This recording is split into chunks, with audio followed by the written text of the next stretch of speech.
ಹಲವಾರು ವರ್ಷಗಳ ಹೋರಾಟದ ಪ್ರತಿಫಲವಾಗಿ ಅಯೋಧ್ಯೆಯ ಶ್ರೀರಾಮನ ಮಂದಿರ ಉದ್ಘಾಟನೆಯ ಮೂಲಕ ಪ್ರತಿಷ್ಠಾಪನೆ ಆಗುತ್ತಿದೆ ಅಂತ ಮಾಜಿ ಸಚಿವ ಕೆ ಸುಧಾಕರ್ ಹೇಳಿದ್ದಾರೆ. ಸದ್ಯ ಶಿಡ್ಲಘಟ್ಟದ ಬಿಜೆಪಿ ಕಚೇರಿಯ ಸೇವಾಸೌಧದಲ್ಲಿ ಶ್ರೀರಾಮನ ಕ್ಯಾಲೆಂಡರ್ ಬಿಡುಗಡೆ ಮಾಡಿ ಮಾತನಾಡಿದ ಅವರು, ಧರ್ಮವನ್ನು ನಾವು ಕಾಪಾಡಿದರೆ ಅದು ನಮ್ಮನ್ನು ಕಾಯುತ್ತದೆ ಎಂಬುದಕ್ಕೆ ಶ್ರೀರಾಮನ ಮಂದಿರವೇ ಸಾಕ್ಷಿಯಾಗಿದೆ ಅಂತ ತಿಳಿಸಿದರು. ಇನ್ನು ಶ್ರೀರಾಮ ಮಂದಿರ ಉದ್ಘಾಟನೆಯ ಸಮಯದಲ್ಲಿ ಪ್ರತಿ ಗ್ರಾಮದ ದೇವಾಲಯಗಳಲ್ಲಿ ಪೂಜೆ ಸಲ್ಲಿಸಿ ಹಬ್ಬದಂತೆ ಆಚರಿಸೋಣ ಅಂತ ಕರೆ ನೀಡಿದರು. ಇದೇ ವೇಳೆ ಬಿಜೆಪಿ ಮುಖಂಡ ಸಿಕಲ್ ರಾಮಚಂದ್ರ ಗೌಡ, ಮಾಜಿ ಶಾಸಕ ಎಂ ರಾಜಣ್ಣ ಸೇರಿ ಹಲವರು ಹಾಜರಿದ್ದರು.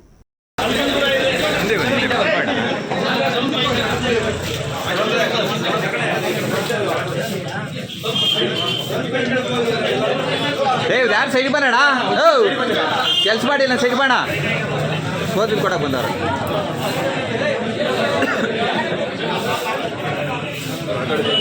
ಸಾಮಾನ್ಯ, ಆದರೆ ಮರಳು ಭೂಮಿಯಲ್ಲಿ ನೀರು ತೆಗೆಯೋದು ಬಹಳ ಕಷ್ಟ.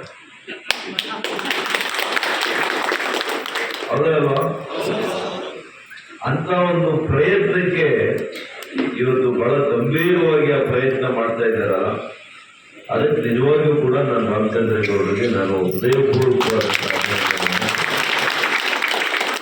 ಅದಕ್ಕೆ ಹೆಗಲಿಗೆ ಹೆಗಲು ಕೊಟ್ಟು ಅವ್ರಿಗೆ ಆಶೀರ್ವಾದ ಮಾಡಿ ಜೊತೆಯಲ್ಲಿ ನಿಂತಿರುವಂತಹ ಮತ್ತೊಬ್ಬ ನನ್ನ ಆತ್ಮೀಯರು ರಾಜಣ್ಣವ್ರಿಗೂ ಕೂಡ ಅಷ್ಟೇ ಕೃತಜ್ಞತೆಗಳನ್ನು ನಾನು ಮಾಡ್ತೀನಿ.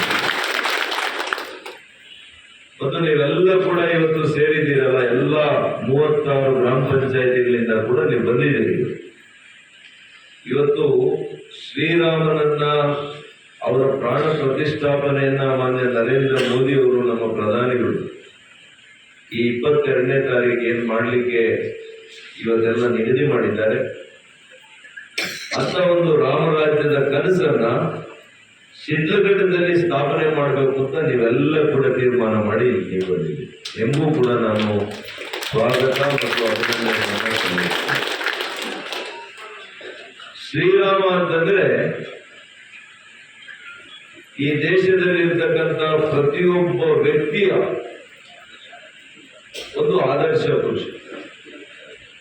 ಶ್ರೀರಾಮ ಎಲ್ಲ ಯುಗಗಳಿಗೆ ಹೋಲಿಕೆ ಮಾಡಿದ್ರೆ ನಿಮ್ಗೆ ಗೊತ್ತಿದೆ, ವಿಷ್ಣುವಿನ ದಶಾವತಾರದಲ್ಲಿ ಶ್ರೀರಾಮನದು ಬಹಳ ವಿಶೇಷವಾಗಿರ್ತಕ್ಕಂಥ ಅವತಾರ. ಒಬ್ಬ ಸಾಮಾನ್ಯ ವ್ಯಕ್ತಿಯಾಗಿ ಹುಡ್ತಾರೆ. ಅವರಿಗೆಲ್ಲ ಶಕ್ತಿಗಳು ಇದ್ರೂ ಕೂಡ ಸಾಮಾನ್ಯ ವ್ಯಕ್ತಿ ಅಂತಾನೆ ಅವ್ರು ಬದುಕ್ತಾರೆ.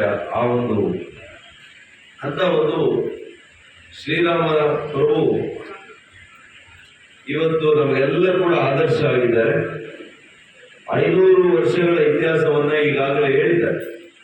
ನಮ್ಮ ಭಾರತೀಯರ ಹೋರಾಟ, ಅನೇಕರು ರಾಮ ಜನ್ಮಭೂಮಿಯಲ್ಲಿ ಶ್ರೀರಾಮ ಮಂದಿರ ಬರಬೇಕು ಅಂತೇಳಿ ಆಸೆ ಪಟ್ಟಂತ ಸಂದರ್ಭದಲ್ಲಿ ಹೋರಾಟ ಮಾಡುವಾಗ ಬಲಿದಾನ ಕೂಡ ಆಗಿದೆ.